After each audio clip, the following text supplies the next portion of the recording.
বাংলাদেশ দেখা শেষ, নতুন বাংলাদেশ দেখা শেষ, সবুজ বাংলাদেশ দেখা শেষ, ডিজিটাল বাংলাদেশও দেখা শেষ। এবার আমরা একটা বাংলাদেশ দেখতে চাই, সেই বাংলাদেশ হলো ইসলামের বাংলাদেশ, আল কোরআনের বাংলাদেশ, খেলাফতের বাংলাদেশ। মাথা খারাপ হয়ে গেছে ওদের, ইনশাআল্লাহ মাথা খারাপ হতে হতে ওরা বদ্ধ উম্মাদ আর পাগল হয়ে যাবে। বাংলার মুক্তিকামী এই তারুণ্যকে রুখে দিতে পারবে না কেউ।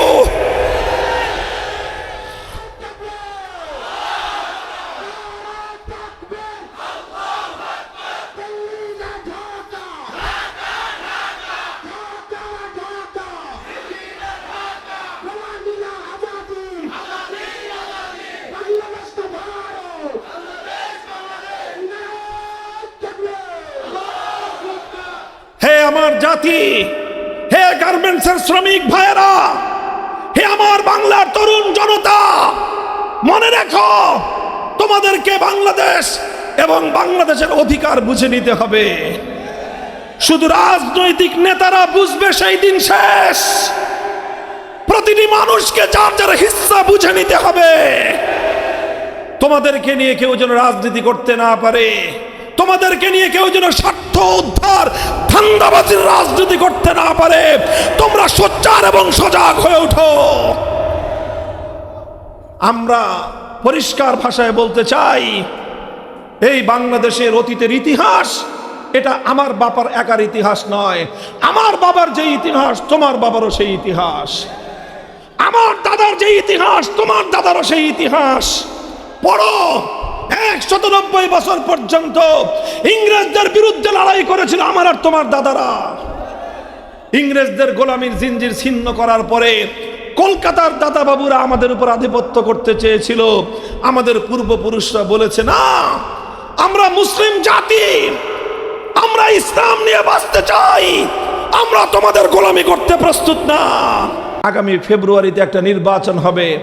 এটা শুধুমাত্র সংসদ নির্বাচন না, বরং সংসদ নির্বাচনের বাইরে আরেকটা নির্বাচন হবে, সেটার নাম হলো গণভোট। কি নাম? গণভোটে জানতে চাওয়া হবে তুমি জুলাই বিপ্লবের পক্ষে না বিপক্ষে।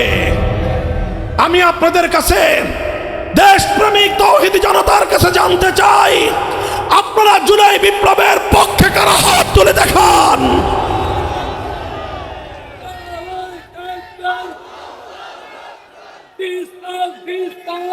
যারা জুলাই বিপ্লবের পক্ষে গণভোটে হ্যাঁ বাক্সে ভোট দিবেন, গণভোটে হ্যাঁ বাক্সে ভোট দিবেন তো ইনশাআল্লাহ।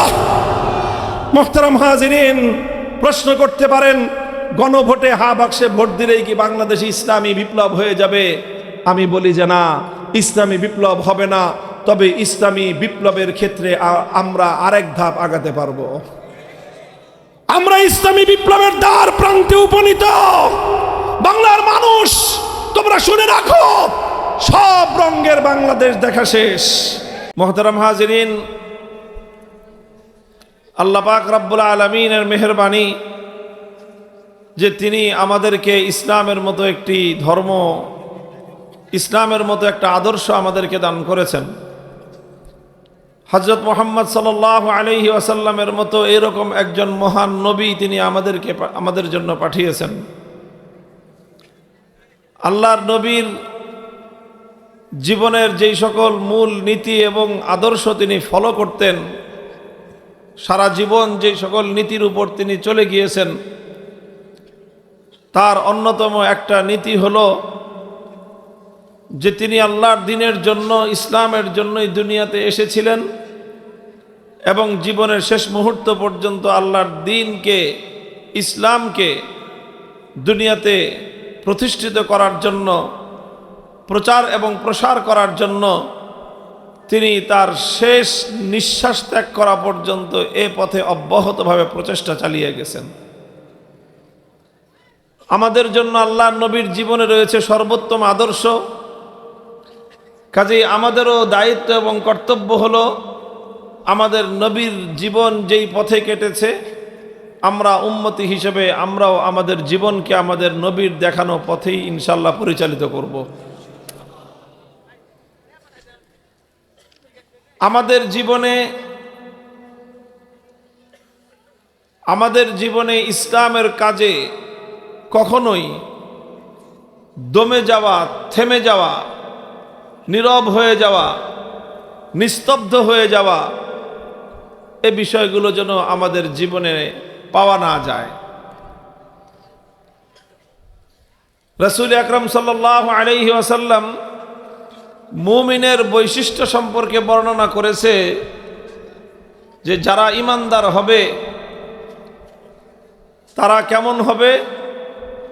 লা ইয়াশবা'আল মুমিনু মিন খাইরিন হাত্তা ইয়াকুনা মুনতাহাহুল জান্নাহ।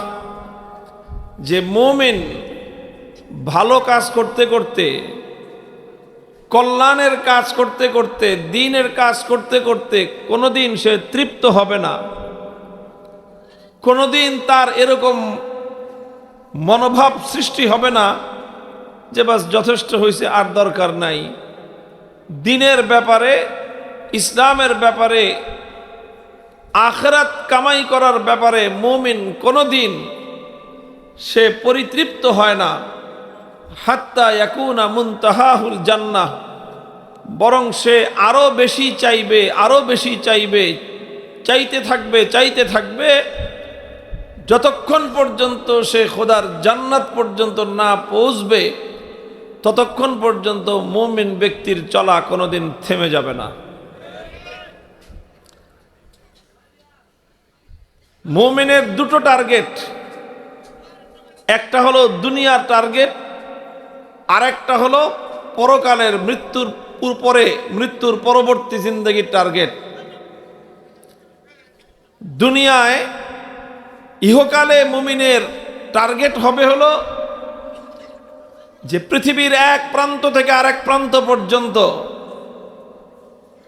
গোটা পৃথিবীতে যতদিন পর্যন্ত আল্লাহর দ্বীন নিরঙ্কুশভাবে বিজয়ী না হবে ততদিন পর্যন্ত আমাদের নিস্তার, ততদিন পর্যন্ত আমাদের বিশ্রাম নাই, ততদিন পর্যন্ত আমরা পথ চলতেই থাকবো ইনশাআল্লাহ। এটা হলো মুমিনের সম্মিলিত, আমাদের সকলের দুনিয়াতে ইহকালে আমাদের লক্ষ্য বস্তু, আমাদের টার্গেট হলো এই। কি বলেন? ইনশাআল্লাহ দুনিয়ার একটা একটা ঘরে আমরা আল্লাহর দ্বীনকে বিজয়ী রূপে প্রবেশ করাবো ইনশাআল্লাহ। সারা দুনিয়াতে এমন কোন ঘর, এমন কোন জনপদ, এমন কোন ভূমি, এমন কোন জমিন, এমন কোন এলাকা অবশিষ্ট থাকবে না। প্রত্যেকটা এলাকায় ইসলাম বিজয়ী হিসেবে প্রতিষ্ঠিত হবে ইনশাআল্লাহ। এটাকে অনেকের কাছে অতিরঞ্জিত আবেগ বলে মনে হতে পারে যে সারা দুনিয়া ইসলাম এরকম বিজয়ী হবে, এটা কি সম্ভব? আমি আল্লাহর নামের শপথ করে বলতে পারি এটা শুধু সম্ভব নয়, বরং এটাই হলো এই পৃথিবীর চূড়ান্ত বাস্তবতা। হযরত রাসূল আকরাম সাল্লাল্লাহু আলাইহি ওয়াসাল্লাম ইরশাদ করেছেন, লা ইয়াবকা আলা যাহরিল আরদি বাইতু মাদারিন ওয়ালা ওয়াবার ইল্লা আদখালাহুল্লাহুল ইসলাম ইম্মা বিইজ্জি আজিজিন ওয়া ইম্মা বিযুল্লি যালিল। এই ভূপৃষ্ঠে কোনো একটা ঘর অবশিষ্ট থাকবে না যেই ঘরে আল্লাহর দ্বীন বিজয়ী রূপে প্রবেশ না করবে। চাই সেটা শহর অঞ্চলের আকাশ ছোঁয়া অট্টালিকা হোক, অথবা চাই সেটা কোনো পল্লী অঞ্চলের ভাঙ্গা কুড়ে ঘর হোক, চাই সেটা কোনো বেদুইন পল্লীর, বেদুইন এলাকার মরুভূমির তাঁবুর ঘর হোক, অথবা চাই সেটা কোনো বেদে সম্প্রদায়ের নৌকার ছাউনি হোক, প্রত্যেকটা ঘরের মধ্যে ইসলাম প্রবেশ করবে। হয় অনেকে স্বাচ্ছন্দ্যে আনন্দে ইসলামকে গ্রহণ করবে, যারা ইসলামকে পছন্দ করবে না তাদেরকে লাঞ্ছিত করে, পরাজিত করে, অপদস্থ করে প্রতি ইঞ্চি মাটিতে আল্লাহর দ্বীন বিজয়ী হবে ইনশাআল্লাহ। দুনিয়ার এক ইঞ্চি মাটি অবশিষ্ট থাকবে না, সারা দুনিয়ায় আল্লাহর দ্বীন বিজয়ী হবে ইনশাআল্লাহ। আমার এই কথা, এই বক্তব্য, এটা এতটাই সত্য, এতটাই বাস্তব, কামা আন্না দুনাল গাদি কামা আন্না দুনাল ইয়াউমি আল গাদ। আজ রাত অবসান হওয়ার পরে, আজকের রাত শেষ হওয়ার পরে আগামীকাল ভোরবেলা পূর্ব দিগন্তে সূর্য উঠবে, এই বিষয়ে কারো কোনো সন্দেহ আছে? আগামীকাল সকালবেলা সূর্য উঠবে এটা যেরকম নিশ্চিত, সারা দুনিয়ায় প্রতি ইঞ্চি মাটিতে আল্লাহর দিন বিজয়ী হবে এটা তার চেয়েও বেশি নিশ্চিত। দুনিয়ার 1 ইঞ্চি মাটি অবশিষ্ট থাকবে না, চাই সেটা চায়নার পিকিং এর রাজপথ হোক, সেখানেও কালেমার পতাকা উড়বে। মস্কো রাজপ্রাসাদে ইসলাম বিজয়ী রূপে প্রবেশ করবে, ওয়াশিংটনের হোয়াইট হাউসের মাথার উপর কালেমার পতাকা উড়বে, দিল্লির লাল কেল্লা আবার ইসলাম শাসন করবে। ইসলামের অগ্রযাত্রা রুখে দেওয়ার সাধ্য পৃথিবীর কোন শক্তির হবে না।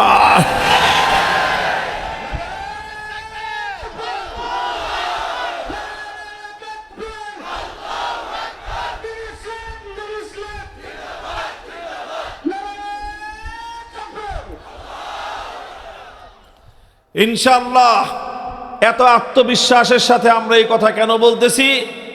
কারণ আমরা বিশ্বাস করি, আমরা মনে করি আমার পায়ের নিচ থেকে মাটি সব সরে যেতে পারে, আমার মাথার উপর আসমান আছে, এটা ভেঙে পড়তে পারে, পৃথিবীর সমস্ত পাহাড়গুলো ধুলোর মতো উঠতে পারে, পৃথিবীর সমস্ত সমুদ্রের পানিগুলো শুকিয়ে যেতে পারে, কিন্তু আমার নবী মুহাম্মদ আরবি সাল্লাল্লাহু আলাইহি ওয়াসাল্লামের 2 ঠোঁটের মধ্য দিয়ে উচ্চারিত কোনো কথা মিথ্যা হতে পারে না। এটা সেই নবীর ভবিষ্যৎবাণী, এটা সেই নবীর ভবিষ্যৎবাণী আস-সাদিকুল মাসদুক, যিনি তার সারা 63 বছরের জিন্দেগিতে কোনোদিন একটা মিথ্যা কথা বলেন নাই, কোনো অবাস্তব কথা বলেন নাই। তিনি যা বলেছেন তা অক্ষরে অক্ষরে বাস্তবায়িত হয়েছে অথবা হবে, তার একটা কথাও অবাস্তবায়িত থাকবে না ইনশাআল্লাহ। সুতরাং পৃথিবীর প্রতিটি প্রান্তে প্রান্তে, পৃথিবীর প্রতিটি কোনায় কোনায়, পৃথিবীর প্রতিটি জনপদে, এই পৃথিবীর প্রতিটি ঘরে ঘরে আল্লাহর দ্বীনের পতাকা উড্ডীন করা, এটাই হলো আমাদের চূড়ান্ত গন্তব্য। এটা হলো আমাদের সামষ্টিক সম্মিলিতভাবে পুরা উম্মতের গন্তব্য।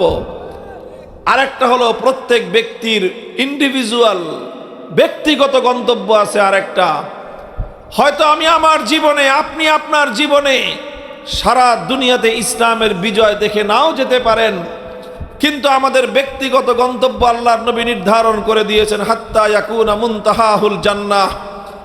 আমি আল্লাহর দ্বীনের ঝান্ডা নিয়ে সামনে আগাতে থাকব, আপনি আল্লাহর দ্বীনের ঝান্ডা নিয়ে সামনে অগ্রসর হতে থাকবেন। বাধা আসবে, বাধা টপকে যাওয়ার চেষ্টা করব, প্রতিবন্ধকতা আসবে, প্রতিবন্ধকতাকে আমরা মারিয়ে যাওয়ার চেষ্টা করব। হয়তো আমার বুকের দিকে জালিমের কোনো বুলেট ছুটে আসবে, আমি উন্মুক্ত বক্ষে প্রয়োজনে জালিমের বুলেটকে আমি বরণ করে নেব। হয়তো আমার জীবন আল্লাহর দ্বীনের রাস্তায় শাহাদাতের মাধ্যমে অবসান ঘটবে, আর না হয় বাধার বিন্ধ্যাচল পেরিয়ে দ্বীনের ঝান্ডা নিয়ে আমি সামনে অগ্রসর হব।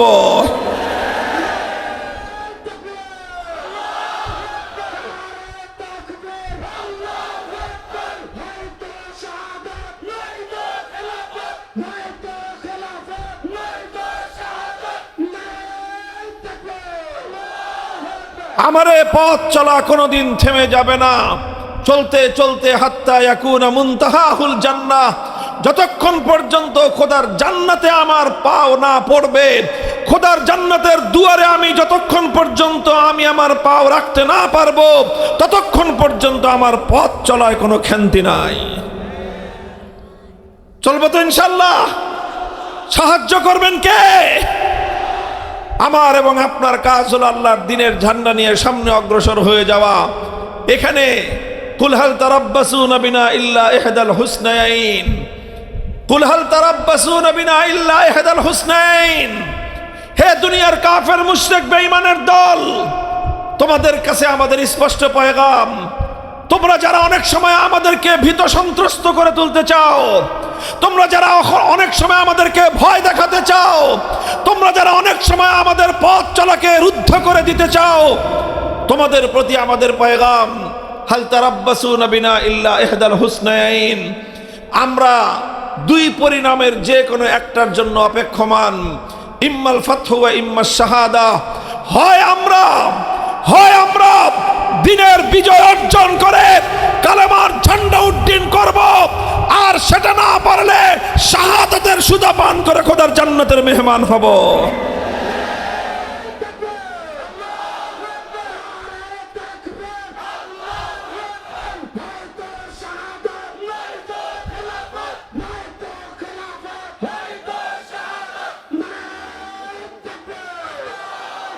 বন্ধুগণ, এটা নবী আকরাম সাল্লাল্লাহু আলাইহি ওয়াসাল্লামের আমাদের প্রতি নির্দেশনা, আমাদের প্রতি তার নির্দেশ। তিনি তার উম্মতকে কথাই বলেছেন, হাত্তা ইয়াকুনা মুনতাহাহুল জান্নাহ। মুমিন দুনিয়াতে বিশ্রাম করতে আসে না, মুমিন দুনিয়াতে বিলাসিতা করতে আসে না, মুমিন দুনিয়াতে আরাম আয়েশ করতে আসে নাই। আরে মুমিন তো দুনিয়াতে এসেছে আল্লাহর দিনের জন্য কাজ করতে। আল্লাহর দিনের জন্য কাজ করা, এটাই হলো মুমিনের জীবনের উদ্দেশ্য। হ্যাঁ, দুনিয়াতে যেহেতু থাকতে হয়, থাকার প্রয়োজনে কিছু টাকা পয়সার দরকার হয়, এই জন্য মুমিন কখনো চাকরি করে। থাকতে হলে খেতে হয়, পান করতে হয়, বাসস্থানের ব্যবস্থা করতে হয়, এই জন্য মুমিন কখনো ব্যবসা করে। থাকতে হয় এই জন্য মুমিন থাকার বাড়ি বানায়, কিন্তু বাড়ি বানানো মুমিনের উদ্দেশ্য নয়, ব্যবসা করা মুমিনের উদ্দেশ্য নয়, চাকরি করা মুমিনের উদ্দেশ্য নয়।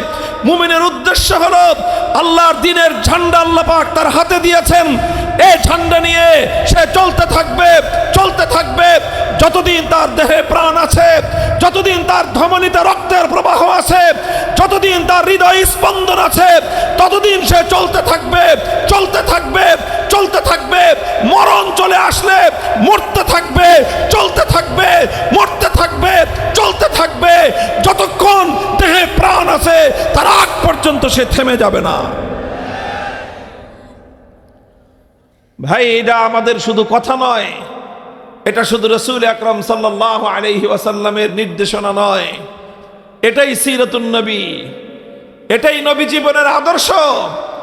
শুধু এমন না যে আল্লাহর নবী উম্মতকে বলেছেন, উম্মতকে অর্ডার দিয়ে নিজে আরামে ঘুমিয়েছেন, ব্যাপারটা এমন নয়। আমাদের নবী তেমন কোন নবী না যে তিনি কর্মীদেরকে মাঠে পাঠিয়ে দিয়ে নিজে আরামে ঘুমাবেন না।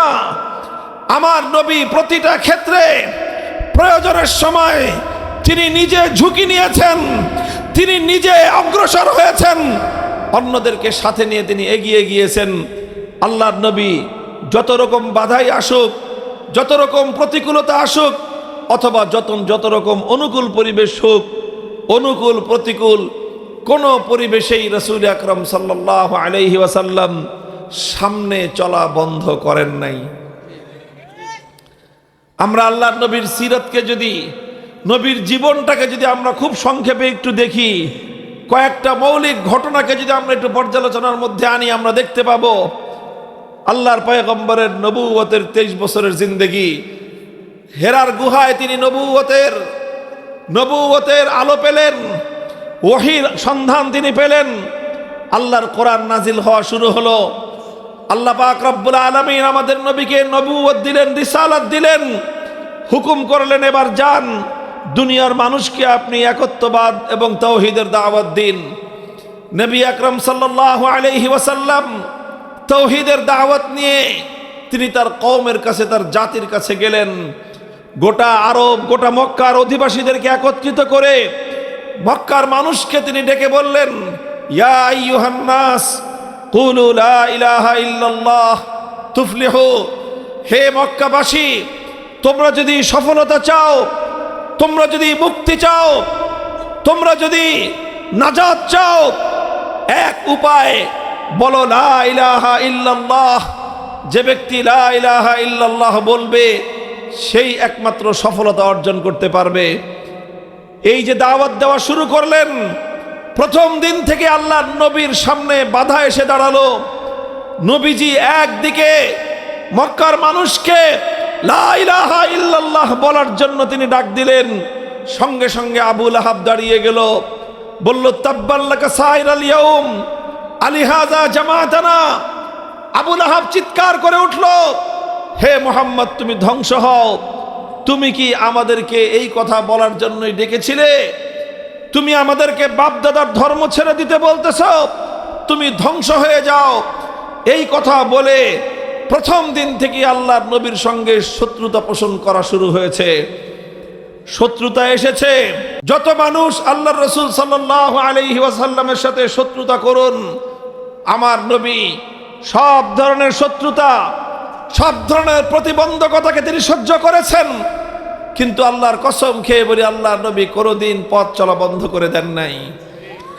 নবীজি দাওয়াত দিয়েছেন রাতের অন্ধকারে, নবীজি দাওয়াত দিয়েছেন দিনের আলোতে, প্রভাত রশ্মিতে, সন্ধ্যার গধূলি বেলায়। আল্লাহর পয়গম্বর মক্কার মানুষের কাছে কাছে দাওয়াত নিয়ে গিয়েছেন, কারো কাছে শতবার, কারো কাছে হাজারবার। পবিত্র মক্কার মাটিতে একজন মানুষ এরকম অবশিষ্ট ছিল না যার কাছে আমার নবী দ্বীনের দাওয়াত নিয়ে না গিয়েছেন।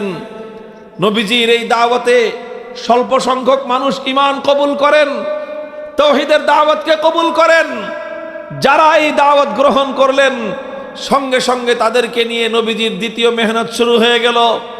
হযরতে আরকাম ইবনে আবিল আরকাম রাদিয়াল্লাহু তাআলা আনহু, তার বাড়ি দারে আরকামে আল্লাহর নবী মাদ্রাসা কায়েম করলেন। যারা ঈমান কবুল করে তাদেরকে তিনি সেখানে শিক্ষা দান করেন। সেই শিক্ষা দান করাটা এত সহজ ছিল না। মক্কার সকল অন্যায় অত্যাচারীদের, মক্কার সকল জালিম রক্ত পিপাসুদের চোখ ফাঁকি দিয়ে সেখানে নিয়ে এক একজনকে সঙ্গোপনে দ্বীনের শিক্ষা দিতে হতো। কারণ মক্কার কুরাইশরা টের পেলে যে এখানে কেউ নবীর দ্বীন শিক্ষা গ্রহণ করতেছে, এটা টের পেলে তার জীবনে হুমকি নেমে আসতো। রাসূল আকরাম সাল্লাল্লাহু আলাইহি ওয়াসাল্লাম দিনের বেলায় দাওয়াতের কাজ করতেন, রাতের অন্ধকারে সেই দারে আরকামের মধ্যে বসে সাহাবীদেরকে দ্বীনের তালিম দিতেন। এইভাবে দ্বীন তালিম এবং দ্বীনের তাবলীগ একসঙ্গে চলতে থেকেছে। সেখানে মানুষ ইসলাম কবুল করেছে। যাদের ঈমানের ব্যাপারে মক্কার অত্যাচারীরা অবগত হতে পেরেছে, তাদের উপর নেমে এসেছে ভয়াবহ জুলুম এবং নির্যাতনের স্টিম রোলার। হযরতে বেলাল হাবাসী মরুভূমির উত্তপ্ত বালুকার উপর ওনাকে চিৎ করে শোয়ে, বুকের উপর পাথর চাপা দেওয়া হয়েছে। হযরতে খাব্বাব ইবনুল আরাত রাদিয়াল্লাহু তাআলা আনহু, ওনাকে জ্বলন্ত আগুনের উপর শোয়ে দেওয়া হয়েছে। সেই জ্বলন্ত আগুনে চামড়া পুড়ে, গোশত পুড়ে, চর্বি গলে গলে সেই আগুন নিভে গিয়েছে, কিন্তু পাষণ্ডদের অন্তরের মধ্যে এতটুকু দয়ার উদ্রেক হয় নাই। হযরতে ইয়াসির রাদিয়াল্লাহু তাআলা আনহু ইসলাম গ্রহণ করবার অপরাধে ওনার দুটি পা দুই উটের সঙ্গে বেঁধে দিয়েছে। দুই উট দুই দিকে হাঁকায় নিয়ে গেছে। আল্লাহু আকবার। হযরতে ইয়াসির রাদিয়াল্লাহু তাআলা আনহু, তার শরীর দ্বিখণ্ডিত হয়ে তিনি শাহাদাত বরণ করেছেন। ওনার স্ত্রী হযরতে সুমাইয়া রাদিয়াল্লাহু আনহা, আবু জাহাল নিজের হাতে বিষাক্ত ধারালো বল্লমের আঘাতে ওনার তলপেট দিয়ে বিদ্ধ করে ওনাকে শহীদ করে দিয়েছেন। বাপ মা দুজন শহীদ হওয়ার পর হযরতে আম্মার রাদিয়াল্লাহু আনহুকে পায়ের মধ্যে রশি বেঁধে মাথা নিচের দিকে দিয়ে কূপের মধ্যে ঝুলিয়ে রেখেছে ঘন্টার পর ঘন্টা। যত ধরনের জুলুম আর অত্যাচার হতে পারে সব মক্কার মাটিতে একটা একটা করে তারা বাস্তবায়ন করেছে। স্বয়ং আমাদের নবী মুহাম্মদ আরবি সাল্লাল্লাহু আলাইহি ওয়াসাল্লাম কাবা শরীফের সামনে নামাজ পড়তেছিলেন। আবু জাহাল পেছন থেকে এসে গলায় গামছা পেঁচিয়ে আমার নবীকে শ্বাসরুদ্ধ করে হত্যা করার চেষ্টা করেছে। নবীজি সিজদায় লুটিয়ে পড়েছেন। উকবা ইবনে আবি মুআইদ উটের ভুঁড়ি এনে নবীজির মাথার উপর ফেলে দিয়ে যে নবীকে শ্বাসরুদ্ধ করে হত্যার চেষ্টা চালিয়েছে। যত রকম ষড়যন্ত্র, যত রকম নির্যাতন হতে পারে, শিয়াবে আবি তালেবের মধ্যে আল্লাহর নবী এবং তার গোটা পরিবারকে একদিন দুই দিন নয় 3 বছর পর্যন্ত অবরুদ্ধ করে রেখেছে। কোনো খাওয়ার ব্যবস্থা নাই, থাকার ব্যবস্থা নাই। খোলা আসমানের নিচে বাচ্চা বাচ্চাদেরকে নিয়ে 3 বছর অবস্থান করেছেন, গাছের পাতা খেয়ে জীবন ধারণ করেছেন, কিন্তু আল্লাহর নবী তার মিশন বাস্তবায়ন থেকে এক চুল পরিমাণ পিছপা হন নাই। এভাবেই চলতে চলতে 10 বছর পর্যন্ত চললেন। নবীজি দেখলেন যে মক্কার যাদের কপালে হেদায়েত ছিল তারা কবুল করে ফেলেছে, বাকি যেগুলো আছে দেখলেন যে এদের কপালে হেদায়েত নসিব হওয়া অনেক কঠিন। নবীজি মক্কার মানুষ থেকে অনেকটা নিরাশ এবং হতাশ হয়ে গেলেন, কিন্তু আল্লাহর নবী তার মিশন থামালেন না। মক্কার মানুষ কবুল করে না তো কি হয়েছে, নবীজি তায়েফে গেলেন। তায়েফে গিয়ে সকাল থেকে সন্ধ্যা সারা দিন এক একজন মানুষের কাছে গিয়ে গিয়ে দ্বীনের দাওয়াত দিতে আরম্ভ করলেন। 1 মাস পর্যন্ত তায়েফে এই দাওয়াতের মেহনত চালালেন। দুর্ভাগ্যজনকভাবে তায়েফের এত মানুষ, একটা মানুষও 1 মাসের মধ্যে কালেমা পড়ে নাই। শুধু নবীর দাওয়াত প্রত্যাখ্যান করেছে তাই নয়, বরং তারা নির্মম আচরণ করেছে আল্লাহর নবীর সঙ্গে।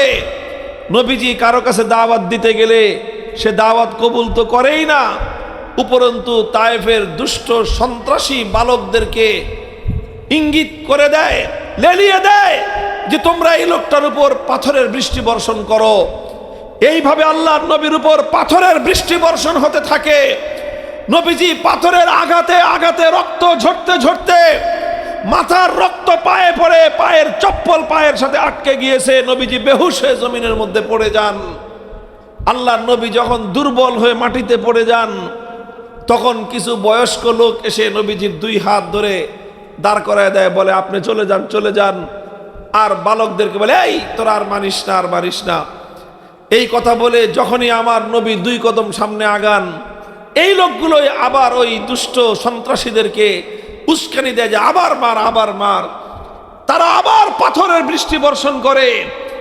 এইভাবে একসঙ্গে একই সঙ্গে নবীর উপর পাথরের বৃষ্টি বর্ষণ করা হয়েছে, রক্তে রঞ্জিত করা হয়েছে, আবার সে রক্তের সঙ্গে উপহাস করা হয়েছে। যেমনটা আমাদের শাপলা চত্বরে আমাদের নবী প্রেমিক তৌহিদি জনতার বুকগুলোকে বুলেটের আঘাতে ঝাঁঝরা করা হয়েছে। আমার ভাইদের লাশগুলো বাংলাদেশ ব্যাংকের সামনে, শাপলা চত্বরের সামনে পড়েছিল।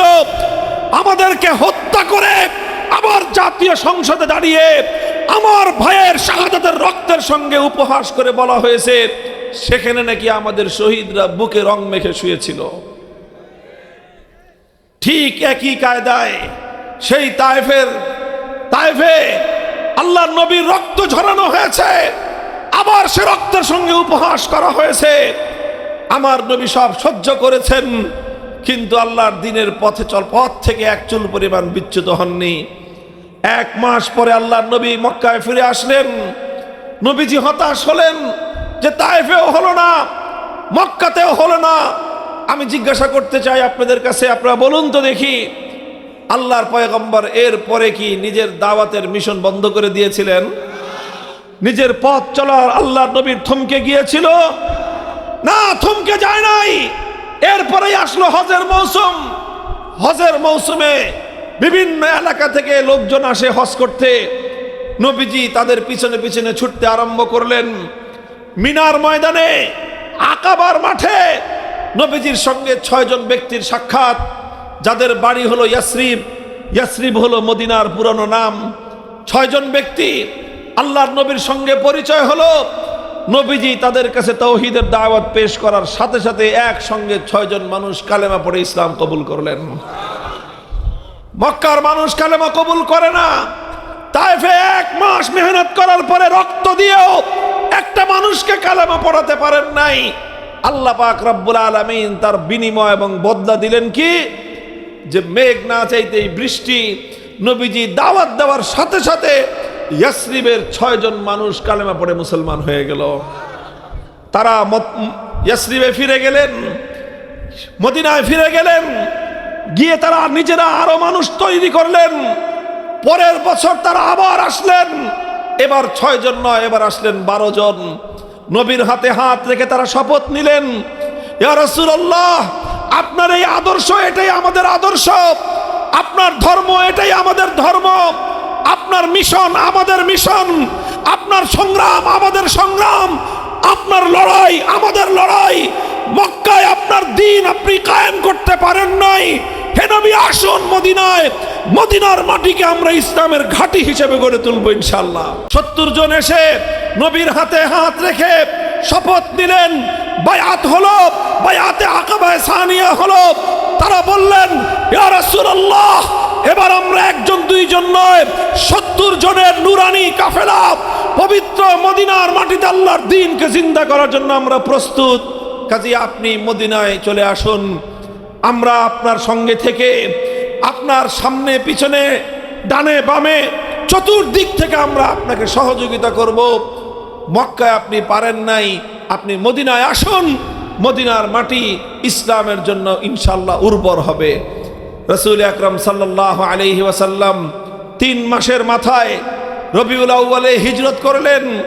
মদিনায় গিয়ে 3 জাতি, মুসলিম, ইহুদি, মুশরিক, পৌত্তলিক, মূর্তি পূজারী, তাদের মধ্যে একটা শান্তি চুক্তি করলেন।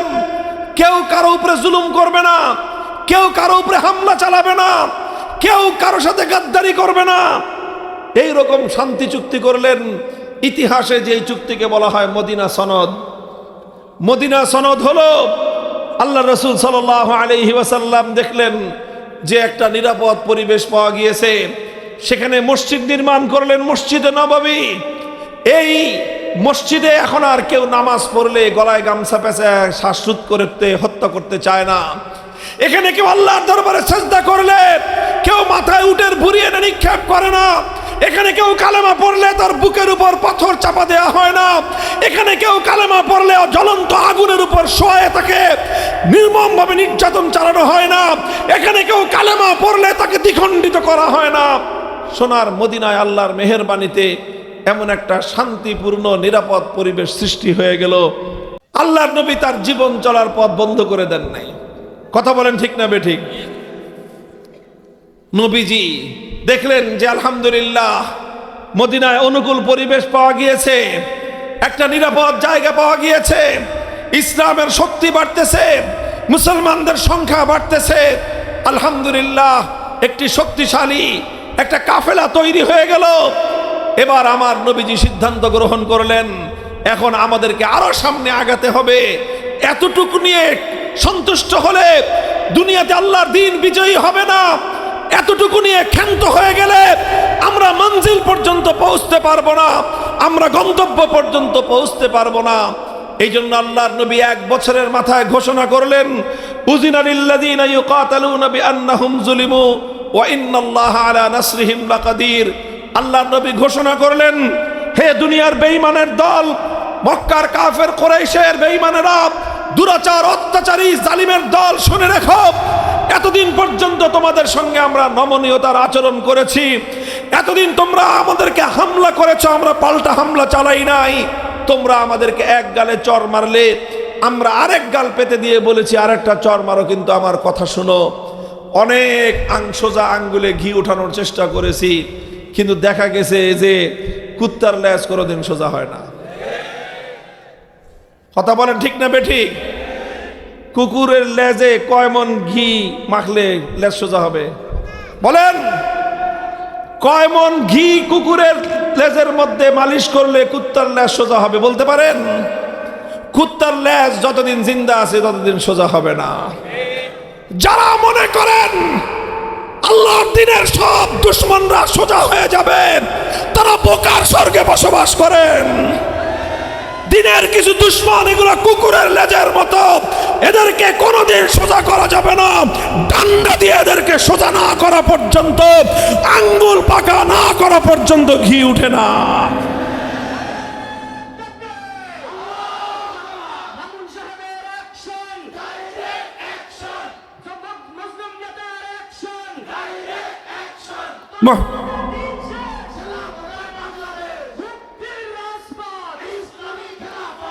আল্লাহর নবী ঘোষণা করলেন, আল্লাহর পয়গম্বর ঘোষণা করলেন, এখন থেকে ইসলামের নীতি হলো, যারা ইসলামের উপর আঘাত করতে আসবে, যারা আল্লাহর দ্বীনের বাতি, আল্লাহর দ্বীনের প্রদীপ যারা নিভিয়ে দিতে আসবে, যেই কালো হাত কোন নির্যাতিত নিপীড়িত মজলুম মুসলমানকে হামলা করতে আসবে, এখন আর এমনি ছেড়ে দেওয়া হবে না।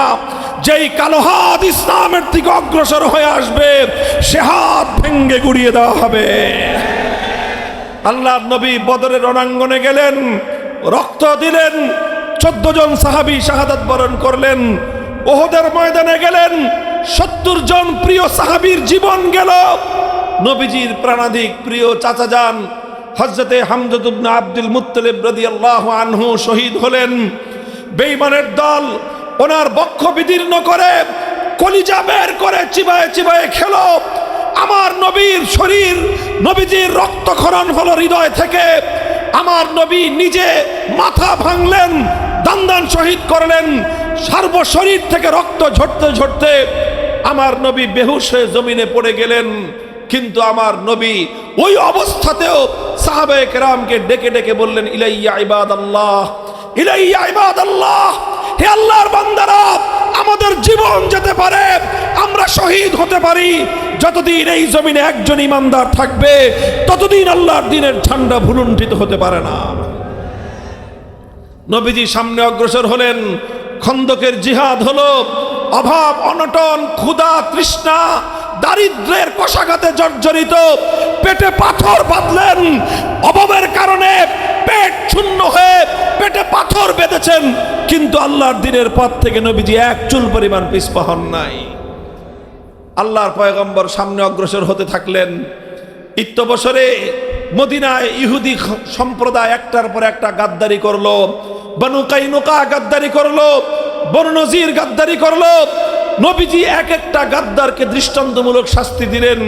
প্রথম 2 সম্প্রদায় বিশ্বাসঘাতকতার অপরাধে তাদেরকে মদিনা থেকে বহিষ্কার করলেন।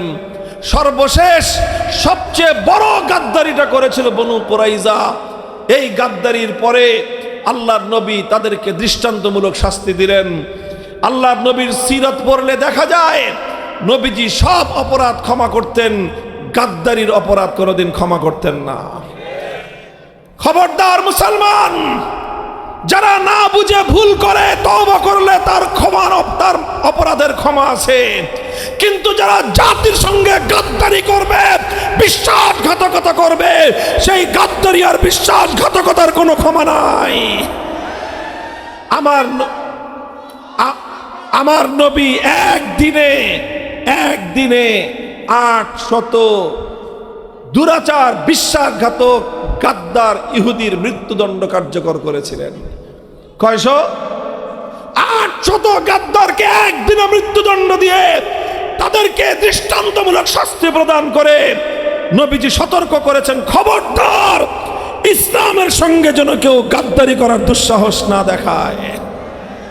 মুহতারাম হাজিরিন, একটা পর্যায়ে আসলো, সোনার মদিনায় সব মানুষ কালেমা পড়ে নিল। আর কোনো বেঈমান নাই, ইহুদি নাই, মুশরিক নাই, কোনো মূর্তি পূজারী নাই। সোনার মদিনা শান্তির শহরে পরিণত হলো।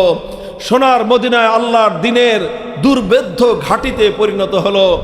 আমি জিজ্ঞাসা করতে চাই, তখন কি আল্লাহর নবী এমন চিন্তা করেছেন যে যাক মদিনার শহর পেয়েছি, একটা রাষ্ট্র হয়েছে, দিন কায়েম হয়ে গেছে, আর বেশি চিন্তা করার দরকার কি, এবার মদিনা নিয়েই আমরা ক্ষান্ত থাকি?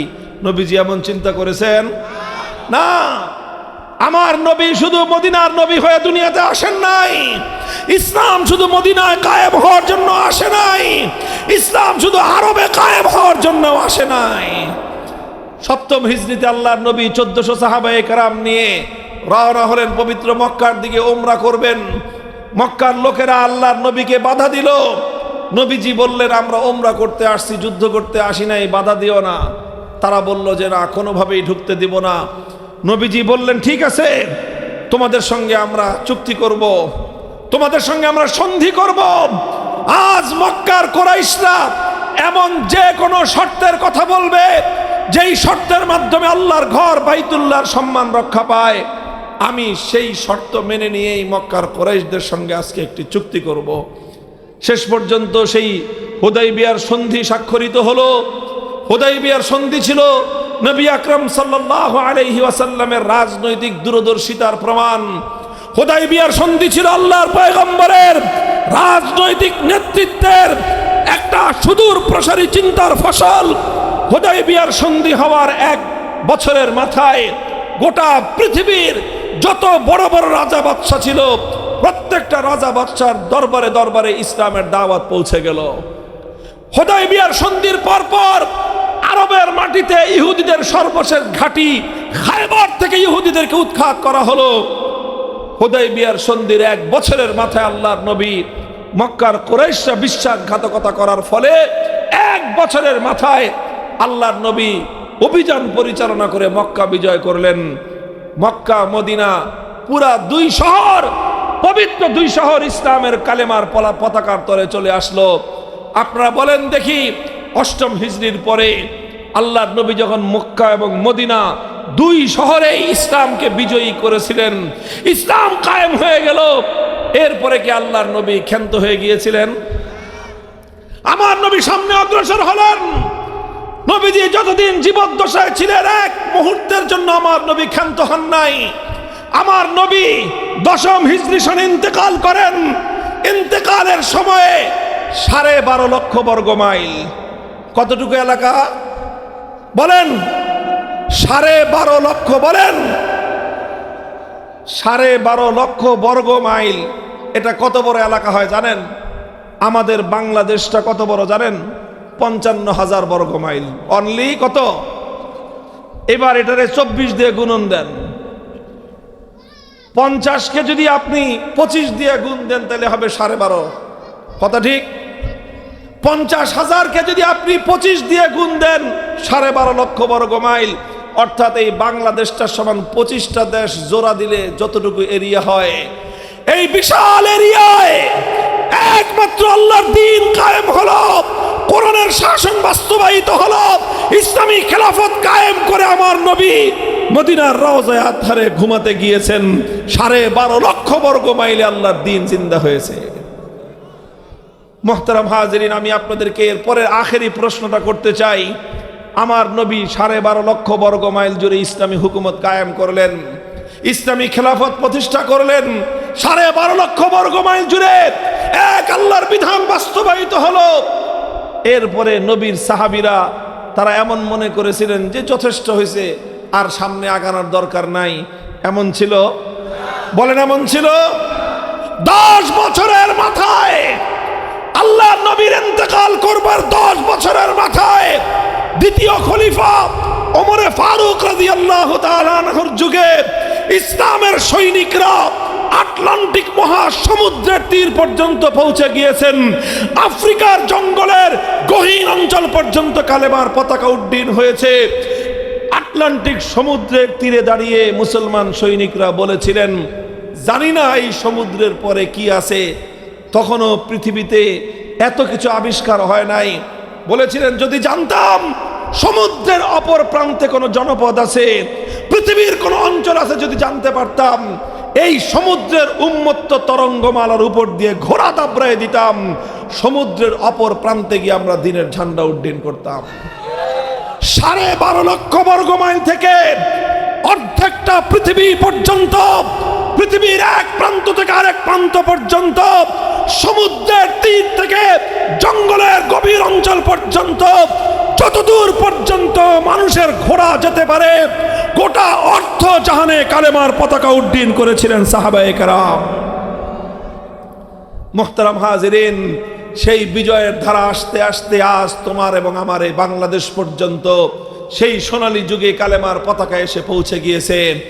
সুতরাং ও দুনিয়ার মুসলমান, বাংলাদেশের আজকের এই নতুন প্রজন্মের যুবক সন্তানদেরকে আমি বিশেষ করে বলতে চাই, ঠিক তদ্রূপ আমার নবীর আদর্শের অনুসরণ করে আমাদের পূর্বপুরুষগণ, আমাদের বাপদাদারা আমাদের জন্য এই জমিন, এই যে মাটিতে আমরা বসে আছি, এই মাটি আমার সেজদার মাটি, এই মাটি আমার জায়নামাজের মাটি, এই মাটি ইসলামের মাটি, এই মাটি ইসলামের ঘাঁটি। আল্লাহর দ্বীন কায়েম করবার জন্য এই মাটিটা আমাদের পূর্বপুরুষরা ক্রয় করেছিল, টাকা দিয়ে নয়, ঘাম, অশ্রু আর রক্ত দিয়ে মাটি কিনে দিয়ে গেছে আমাদের জন্য।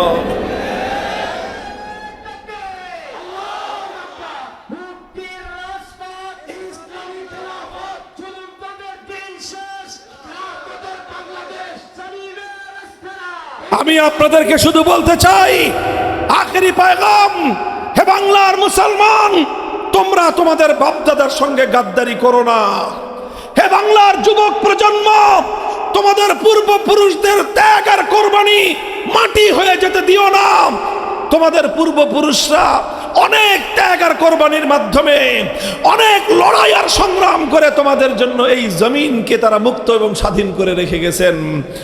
190 বছর, কত বছর? 190 বছর ইংরেজদের বিরুদ্ধে লড়াই করেছেন। 1905 সালে কলকাতার দাদাবাবুদের খবরদারিকে খতম করে পূর্ব বাংলা নামক এই মাটিকে তারা কলকাতার আধিপত্যবাদ থেকে মুক্ত করেছেন। রবীন্দ্রনাথ ঠাকুর সহ উগ্র হিন্দুত্ববাদী সাম্প্রদায়িক গোষ্ঠী সহিংস আন্দোলনের মাধ্যমে আবার এই বাংলার মুসলমানদেরকে তারা তাদের করতলগত করার চেষ্টা চালিয়েছিল। এই জন্য আমাদের বাপদাদারা 1947 সালে দিল্লিকে লাল কার্ড দেখিয়ে বাংলার মাটিকে দিল্লির আধিপত্য এবং গোলামি থেকে মুক্ত করেছিলেন। তারা বলেছিলেন মুসলমানদের ভূমিতে ইসলাম কায়েম হবে, মুসলমানদের জমিনে ইসলাম ছাড়া অন্য কিছু চলতে পারে না। 47 সালে মুসলমানদের জন্য আলাদা ভূমি হলো। দুর্ভাগ্যজনকভাবে পশ্চিম পাকিস্তানিরা গাদ্দারি করলো। 24 বছর পর্যন্ত যে মাটি ইসলামের জন্য মুক্ত হয়েছিল, যেই দেশটা ইসলামের জন্য স্বাধীন হয়েছিল, 24 বছর পর্যন্ত পশ্চিম পাকিস্তানের খান পাঠানের গোষ্ঠী ওরা সেই আল্লাহর দ্বীন এবং কোরআনের শাসন বাস্তবায়ন করে নাই। যার কারণে 1971 সালে পশ্চিম পাকিস্তানিদেরকে ঝাঁটাপেটা করে এই দেশ থেকে বিতাড়িত করা হয়েছে। দুর্ভাগ্য আমাদের পিছু ছাড়ে নাই। 71-এর মুক্তিযুদ্ধের পর মনে করেছিল এই দেশটা জুলুম এবং বৈষম্য মুক্ত হবে। যিনি মুক্তিযুদ্ধে নেতৃত্ব দিলেন তিনি মুক্তিযুদ্ধের সময় পশ্চিম পাকিস্তানে থাকলেন বন্দী। মুক্তি পাওয়ার পর গেলেন লন্ডন। দেশের মানুষ আশা করেছিল লন্ডন থেকে তাদের নেতা তাদের দেশে আসবে, নতুন স্বাধীন সদ্য স্বাধীন দেশ। কিন্তু তাদের নেতা জাতিকে হতাশ করে তার প্লেন দেশের স্বাধীন মাটিতে নয়, বরং দেশের স্বাধীন মাটিতে আসার আগে নয়াদিল্লিতে ল্যান্ড করলো। তিনি গেলেন ভারতের প্রধানমন্ত্রী শ্রীমতী ইন্দিরা গান্ধীকে কুর্নিশ করতে। তিনি তাকে কুর্নিশ করলেন, আর আসার সময় সেই ভারতের প্রধানমন্ত্রী তার পকেটের মধ্যে একটা ছোট্ট প্রেসক্রিপশন লিখে দিলেন। তিনি সেই প্রেসক্রিপশন নিয়ে এসে 72 সালে একটা সংবিধান রচনা করলেন। সেই সংবিধানের মাধ্যমে আমাদের পূর্বপুরুষদের 200 বছরের ত্যাগ এবং কোরবানিকে জলাঞ্জলি দিয়ে স্বাধীন এই মাটিকে ভারত মাতার চরণতলে বলি দিয়ে দিলেন। তিনি সেখানে লিখলেন এই দেশটা চলবে ধর্মনিরপেক্ষতার ভিত্তিতে। অথচ বাংলার মানুষ ধর্মনিরপেক্ষতার জন্য ইংরেজদের বিরুদ্ধে লড়াই করে নাই। বাংলার মানুষ 47 সালে ধর্মনিরপেক্ষতার জন্য দেশটাকে দিল্লির গোলামির জিঞ্জির ছিন্ন করে আজাদ করে নাই। বাংলার মানুষ 71-এর মুক্তিযুদ্ধ ধর্মনিরপেক্ষতার জন্য করেন নাই। কিন্তু 72 সালে সেই ইসলাম বিরোধী কুফরি মতবাদ ধর্মনিরপেক্ষতা বাংলার মানুষের কাঁধে চাপিয়ে দেওয়া হলো। এরপরের 24 বছরের ইতিহাস বাংলার মানুষের সঙ্গে গাদ্দারির ইতিহাস। এরপরে 54 বছর ধরে এই ধর্মনিরপেক্ষ মতবাদের ভিত্তিতেই বাংলার মানুষের অধিকারকে দাবায় রাখবার চেষ্টা করা হয়েছে। ইসলাম প্রতিষ্ঠার আন্দোলন এবং সংগ্রামকে দাবায় রাখার চেষ্টা করা হয়েছে। যারাই যখন ইসলাম প্রতিষ্ঠা করতে চেয়েছে, যারা ইসলামের কথা বলতে চেয়েছে, বলে তুই জঙ্গিবাদী। ইসলামের কথা বললেই বলে তুই মৌলবাদী। ইসলাম কায়েমের কথা বললেই বলে তুই রাজাকার। ইসলাম কায়েমের কথা বললেই বলে তোর রাজাকারের নাতিপুতি। এই বলতে বলতে বলতে বলতে বাংলাদেশের 4 কোটি ছাত্র জনতা, স্কুল, কলেজ, আলিয়া মাদ্রাসা, পাবলিক ইউনিভার্সিটি, প্রাইভেট ইউনিভার্সিটি, কওমি মাদ্রাসা, সব ছাত্ররা বলল যে আমরা দিল্লির আধিপত্য চাই না, আমরা ঢাকার নেতৃত্ব চাই। তারা বলল আমরা ভারতের গোলামি করার জন্য এই দেশকে মুক্ত স্বাধীন করি নাই। তিনি বললেন যারা ভারতের আধিপত্য মানে না তারা রাজাকারের নাতিপুতি। ছাত্ররা বলল, অধিকার চাইলে যদি রাজাকার হতে হয়, দেশটাকে দিল্লির গোলামীর শেকল থেকে মুক্ত করার জন্য স্লোগান তুললেই যদি রাজাকার হতে হয়, প্রত্যেকটা শিক্ষাঙ্গনে আওয়াজ উঠল, তুমি কে আমি কে। সেই দিনই সেই স্বৈরাচারীর যেই কফিন, সেই কফিনে প্রেক লেগে গেছে। এরপরে শুধু জানাজাটা বাকি ছিল, 5ই আগস্ট দুপুর বেলায় সেই জানাজাও শেষ। আমার বক্তব্য এখন আপনাদের কাছে, হে বাংলার যুবকরা, তোমাদেরকে নিয়ে সারা দুনিয়ার কুফরি শক্তির মাথা খারাপ। বাংলার যুব প্রজন্মকে নিয়ে, শ্রমিকদেরকে নিয়ে, ইয়াং জেনারেশনের যারা শ্রমিক, তাদেরকে নিয়ে সারা দুনিয়ার কুফরি শক্তি, ইউরোপ আমেরিকার মাথা খারাপ। কেন মাথা খারাপ? আগে শুধু মাদ্রাসার হুজুররা ইসলাম চাইতো, এখন দেখা যায় হুজুরদের চেয়ে বেশি ইসলাম চাই স্কুল কলেজ ইউনিভার্সিটির পোলাপান, হুজুরদের চেয়ে বেশি ইসলাম চাই এই সকল কৃষক শ্রমিকরা। মাথা খারাপ হয়ে গেছে ওদের। ইনশাআল্লাহ মাথা খারাপ হতে হতে ওরা বদ্ধ উম্মাদ আর পাগল হয়ে যাবে। বাংলার মুক্তিকামী এই তারুণ্যকে রুখে দিতে পারবে না কেউ।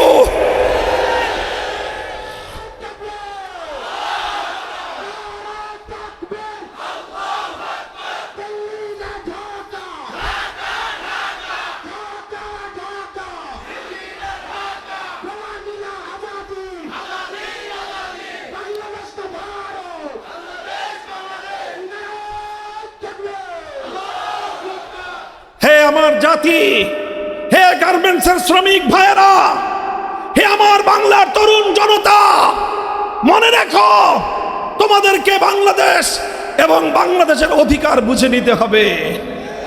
শুধু রাজনৈতিক নেতারা বুঝবে সেই দিন শেষ। প্রতিটি মানুষকে যার যার হিস্সা বুঝে নিতে হবে।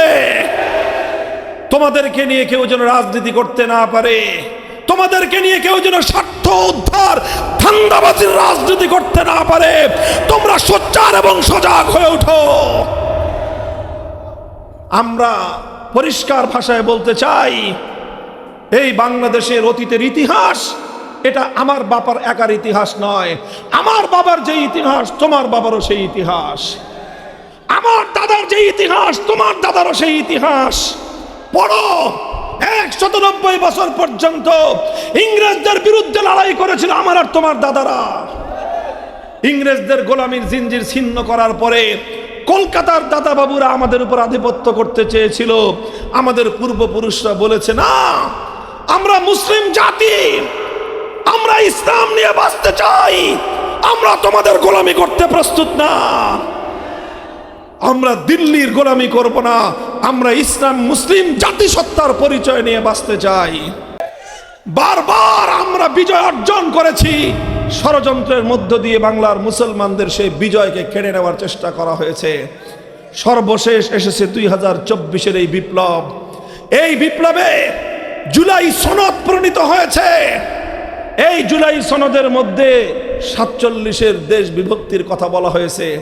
আমি সহজে আপনাদেরকে একটা কথা বুঝাই। ভাগ বাটোয়ারা বুঝেন, জমিন যে ভাগ হয়, বাবা মারা গেলে বাবার জমি সন্তানদের মধ্যে ভাগ হয় কিনা? মনে করেন আমাদের দাদার আমলে গোটা ভারত, এই বর্ষ বাংলাদেশ, পাকিস্তান, ভারত সব এক দেশ ছিল, ওটা দাদার দেশ।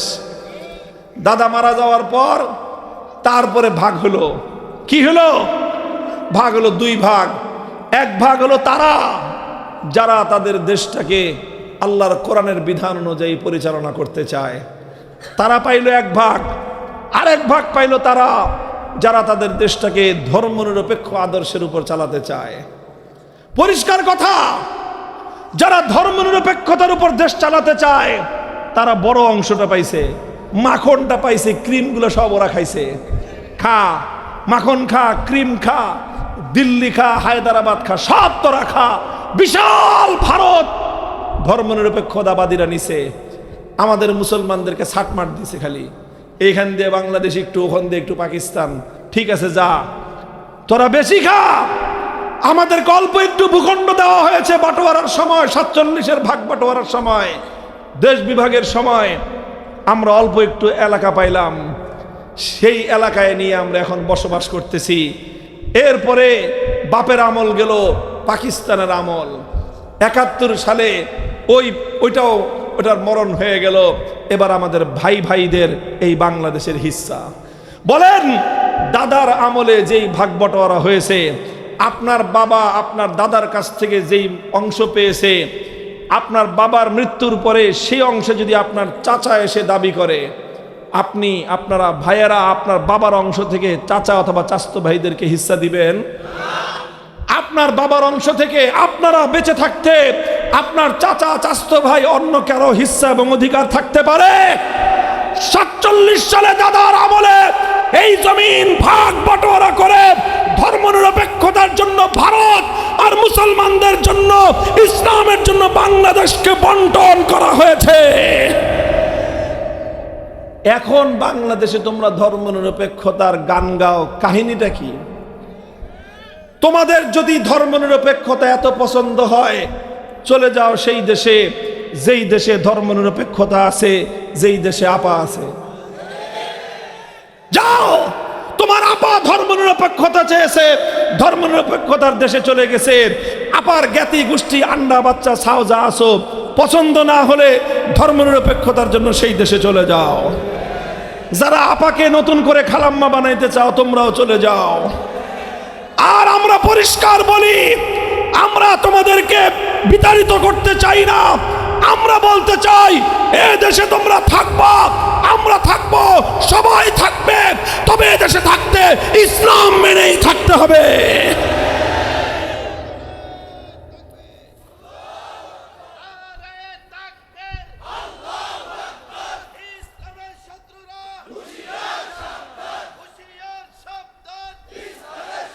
জুলাই বিপ্লবে হাজারের উপরে বাংলার তামাল যুবকেরা রক্ত দিয়েছে। এই বিপ্লব করেছে দেশটাকে সেই দাদাবাবুদের আধিপত্যবাদ থেকে মুক্ত রাখার জন্য। কাজেই এই রক্তের সঙ্গে গাদ্দারি করা চলবে না। একটা সনদ প্রণীত হয়েছে, জুলাই সনদ। অনেকে মনে করে জুলাই সনদের কাম কি? ভাই, জুলাই সনদের খুব বেশি কাম না হলেও একটা কাম হয়েছে। জুলাই সনদে বলা হয়েছে 1947 সালের দেশটা যেইভাবে ভাগ হয়েছিল, সেই ভাগের ভিত্তিতে আগামীর বাংলাদেশ গড়ে উঠবে। জুলাই সনদে বলা হয়েছে 2013 সালে শাপলা চত্বরে নবী প্রেমিক তৌহিদি জনতাকে নির্বিচারে জালিম স্বৈরাচারী শক্তি পাখির মতো গুলি করে হত্যা করা হয়েছে। সেই নবী প্রেমিকদের বীরত্বকথা ইতিহাস জুলাই সনদের মধ্যে বর্ণনা করা হয়েছে। এই জন্য আমরা বলি, জুলাই সনদ 47-এর ইতিহাস, জুলাই সনদ 2013 সালের হেফাজতে ইসলামের নবী প্রেমিকদের ত্যাগ এবং কোরবানির ইতিহাস। কাজেই আগামী ফেব্রুয়ারিতে একটা নির্বাচন হবে। এটা শুধুমাত্র সংসদ নির্বাচন না, বরং সংসদ নির্বাচনের বাইরে আরেকটা নির্বাচন হবে। সেটার নাম হলো গণভোট। কি নাম? গণভোটে জানতে চাওয়া হবে তুমি জুলাই বিপ্লবের পক্ষে না বিপক্ষে। আমি আপনাদের কাছে, দেশপ্রেমিক তৌহিদি জনতার কাছে জানতে চাই, আপনারা জুলাই বিপ্লবের পক্ষে কারা? হাত তুলে দেখান।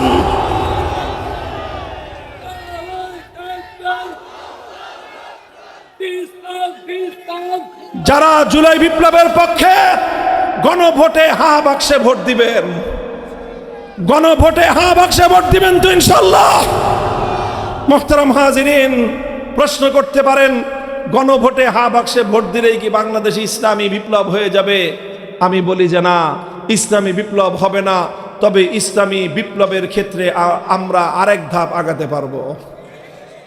আমরা ইসলামী বিপ্লবের দ্বার প্রান্তে উপনীত। বাংলার মানুষ, তোমরা শুনে রাখো, সব রঙের বাংলাদেশ দেখা শেষ। একবার আমরা দেখেছি সোনার বাংলাদেশ। সোনার বাংলাদেশের গল্প শুনে আমরা পেয়েছি একদলীয় বাংলাদেশ। আরেকবার শুনেছি আমরা নতুন বাংলাদেশ, পেয়েছি পুরাতন বাংলাদেশ। এরপরে শুনেছি আমরা সবুজ বাংলাদেশ, পেয়েছি ধূসর বাংলাদেশ। এরপরে শুনলাম নতুন না, সবুজ না, সোনার না, ডিজিটাল বাংলাদেশ। আমার দেশের কৃষক, শ্রমিক, এই গার্মেন্টসের শ্রমিক ভাইয়েরা বোনেরা তিল তিল করে উপার্জন করে 1 কেজি 100 টাকার পণ্য কিনেন, 15 টাকা ভ্যাট কেটে নিয়ে যায় সরকার। আপনি 100 টাকার নুন কিনলে 85 টাকার নুন পান, ক টাকার? 85 টাকার নুন পান, 15 টাকা ভ্যাট যায়। চাল কিনবেন 85 টাকার চাল পাবেন, 15 টাকা ভ্যাট। ডাল কিনবেন 85 টাকার ডাল পাবেন, 15 টাকা। এইভাবে মেহনতি মানুষের মাথার ঘাম পায়ে ফেলানো ট্যাক্সের পয়সা জড়ো হয় দেশের জন্য, জাতির জন্য। সেই টাকা জমা থাকে বাংলাদেশ ব্যাংকে। ডিজিটাল বাংলাদেশ মানে হলো এই, ব্যাংকে তালা মারা ঠিক থাকবে, ডিজিটাল কায়দায় হাজার হাজার কোটি টাকা চুরি হয়ে বিদেশ চলে যাবে। ডিজিটাল বাংলাদেশ মানে দেখেছি কি আমরা, এদেশের আমাদের রেমিটেন্স যোদ্ধা, আমাদের ভাইয়েরা বোনেরা বিদেশে রাত দিন 24 ঘন্টার মধ্যে 16 ঘন্টা পরিশ্রম করে দেশে টাকা পাঠায়। সেই টাকা দেশে আসে, ডিজিটাল কায়দায় বিদেশে গিয়ে বেগম পাড়া হয়ে যায়। এই হলো ডিজিটাল বাংলাদেশ। আমাদের দেখা শেষ, সব রঙের বাংলাদেশ দেখা শেষ, সোনার বাংলাদেশ দেখা শেষ, নতুন বাংলাদেশ দেখা শেষ, সবুজ বাংলাদেশ দেখা শেষ, ডিজিটাল বাংলাদেশও দেখা শেষ। এবার আমরা একটা বাংলাদেশ দেখতে চাই, সেই বাংলাদেশ হলো ইসলামের বাংলাদেশ, আল কোরআনের বাংলাদেশ, খেলাফতের বাংলাদেশ।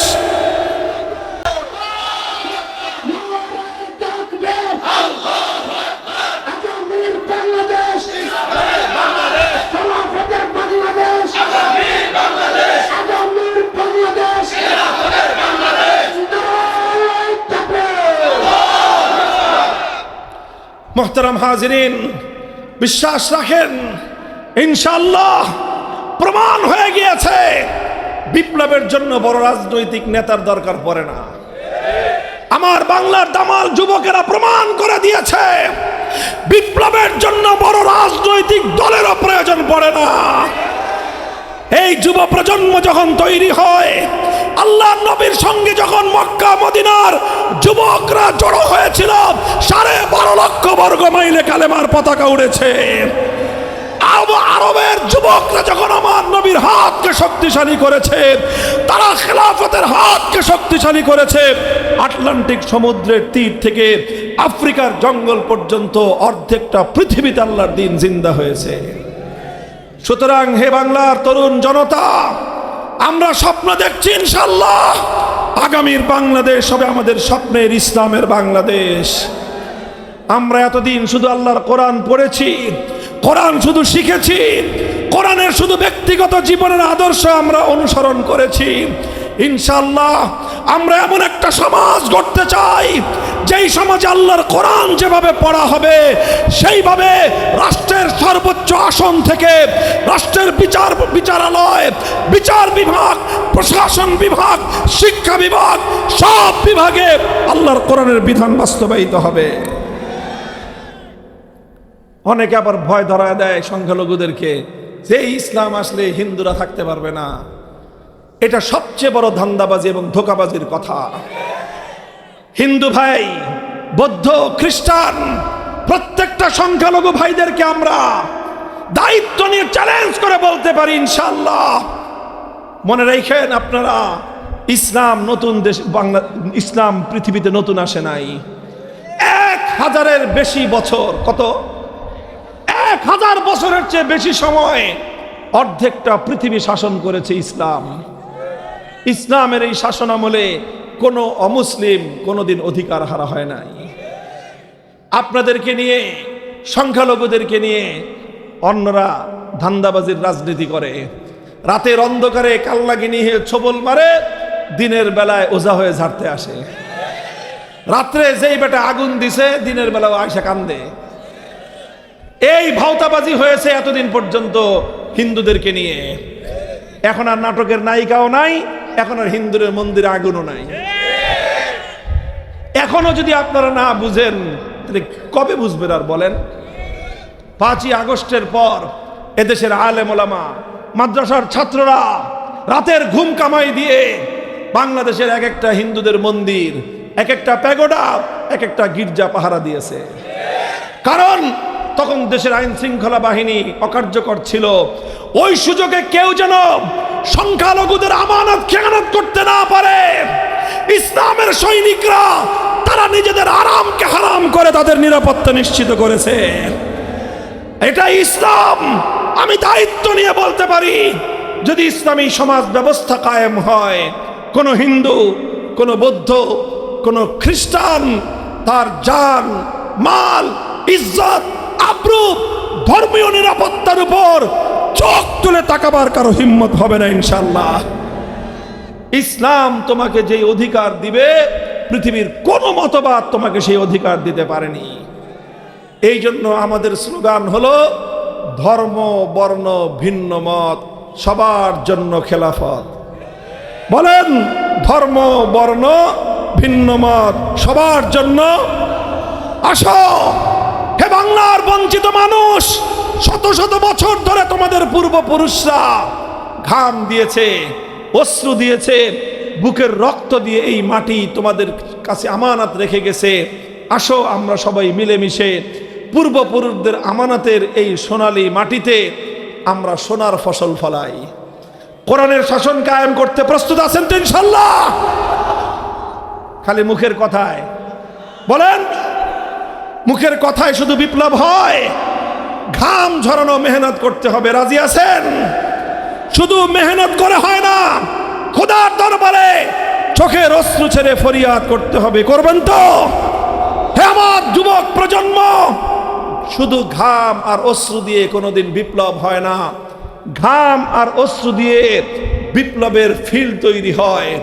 বিপ্লব করতে হলে প্রয়োজনে শহীদি ঈদগাহে জমায়েত হতে হবে আমাদেরকে। আর যদি প্রয়োজন হয় আল্লাহর দ্বীনের জন্য, কোরআনী শাসনের জন্য মাথায় কাফনের কাপড় পরে শহীদি ঈদগাহে শাহাদাতের রক্ত দিতে কারা কারা প্রস্তুত? হাত তুলে খোদার দরবারে শপথ করো।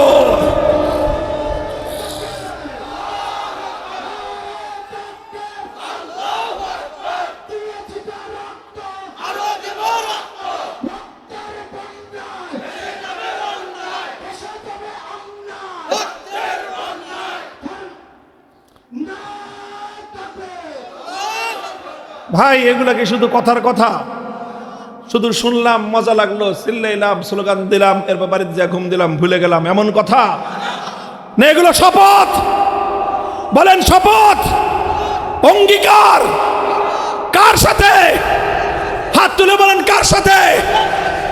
হে আল্লাহ, তুমি তোমার বান্দাদের এই অঙ্গীকার তোমার জন্য, তোমার দ্বীনের জন্য কবুল করো। শপথ রক্ষা করার তৌফিক দান করো। সুবহানাল্লাহি ওয়া বিহামদিহি সুবহানাল্লাহিল আযীম। সুবহানাল্লাহি ওয়া বিহামদিহি সুবহানাকাল্লাহুম্মা বিহামদিক আশহাদু আল্লা ইলাহা ইল্লা আনতা আস্তাগফিরুকা ওয়া আতুবু ইলাইক।